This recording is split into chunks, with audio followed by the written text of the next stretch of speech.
आज मौसम हो बड़ा बेईमान है, बड़ा अच्छा बेईमान है आज मौसम। आने वाला आने वाला कोई एक तूफान है, कोई तूफान है आज मौसम। आज मौसम हो बड़ा बेईमान है, बड़ा बेईमान है आज मौसम।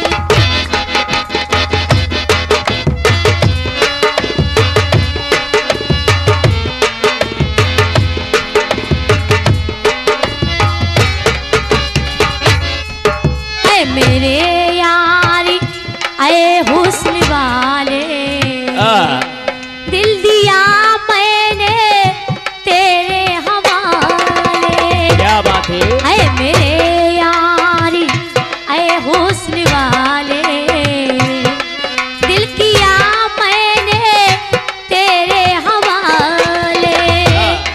तेरी मर्जी पे अब बात टाले, जीने दे चाहे तू मार डाले।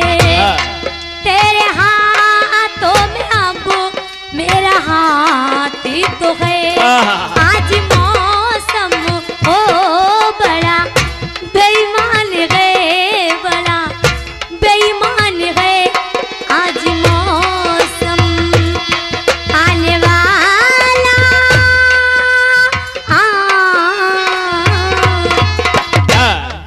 आने वाला कोई एक तूफान तूफान है आज मौसम।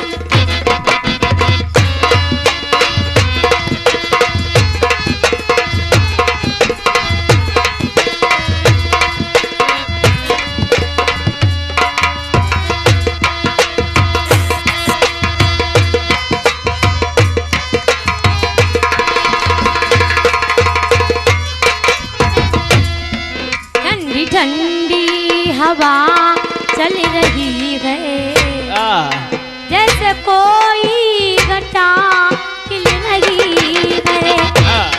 ठंडी ठंडी हवा चल रही है, जैसे कोई घटा खिल रही है। तेरी मर्जी पे अब बात टाले, जीने दे चाहे तू मार डाले। मेरे हाथों में अब तेरा हाथ तो है। आज मौसम हो बड़ा बेईमान है, बड़ा बेईमान है आज मौसम। आने वाला